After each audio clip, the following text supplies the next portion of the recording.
مقبوضہ جموں و کشمیر میں صفاق و انسانیت کا قاتل مودی کشمیری عوام کا خون بے دردی سے بہا رہا ہے۔ بھارتی فوجیوں نے اپنی ریاستی دہشت گردی کی تازہ کارروائیوں میں سورا سری نگر اور اونتی پورہ پلوامہ میں آج مزید 4 نوجوانوں کو شہید کیا۔ یوں گزشتہ 3 روز میں بھارتی صفاقوں کے ہاتھوں 10 کشمیری نوجوان جام شہادت نوش کر گئے۔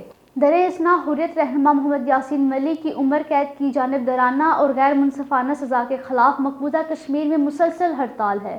بندامِ زمانہ بھارتی NIA عدالت کے فیصلے کے خلاف مقبوضہ کشمیر، خاص کر مائسما اور بدشاہ چوک سری نگر میں شدید مظاہرے کیے گئے۔ مظاہرین اور بھارتی فوجیوں کے درمیان شدید جھڑپیں بھی ہوئیں۔ لوگوں کو بھارت مخالف مزید مظاہروں سے روکنے کے لیے سری نگر میں بڑی تعداد میں بھارتی فوجی تعینات کیے گئے ہیں۔ یاسین ملک کے رہائشی علاقے مائسما میں گھروں پر چھاپوں کے دوران 1 درجن سے زائد نوجوانوں کو بھارت مخالف نعرہ بازی کے الزام میں گرفتار بھی کیا گیا۔ مقبوضہ کشمیر سمیت پوری دنیا میں مقیم کشمیریوں نے یاسین ملک کی بھارتی عدالت کی جانب سے مضحکہ خیز الزامات میں سزا کو مسترد کر دیا ہے۔ پاکستان نے یاسین ملک کی سزا کو مسترد کرتے ہوئے کہا ہے کہ یاسین ملک کے خلاف سیاسی انتقام کی اشتعال انگیز کارروائی میں بھارت نے ایک مرتبہ پھر اپنی عدلیہ کا غلط استعمال کیا ہے۔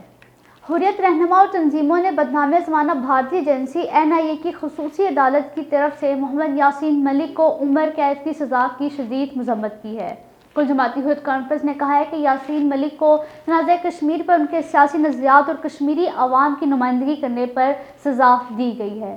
بھارتی عدلیہ کا جانبدارانہ فیصلہ نہ صرف کشمیری عوام بلکہ مسلمانوں کے تئیں BJP کی انتقامی ذہنیت کی عکاس ہے، جس کے خلاف ہر باشعور شخص کو کھڑا ہونا چاہیے۔ بین الاقوامی برادری کو یاسین ملک سمیت تمام غیر قانونی کشمیری نظربندوں کی فوری رہائی اور مقبوضہ جموں و کشمیر میں انسانی حقوق کی پامالیوں کو رکوانے کے لیے بھارت پر دباؤ ڈالنا چاہیے۔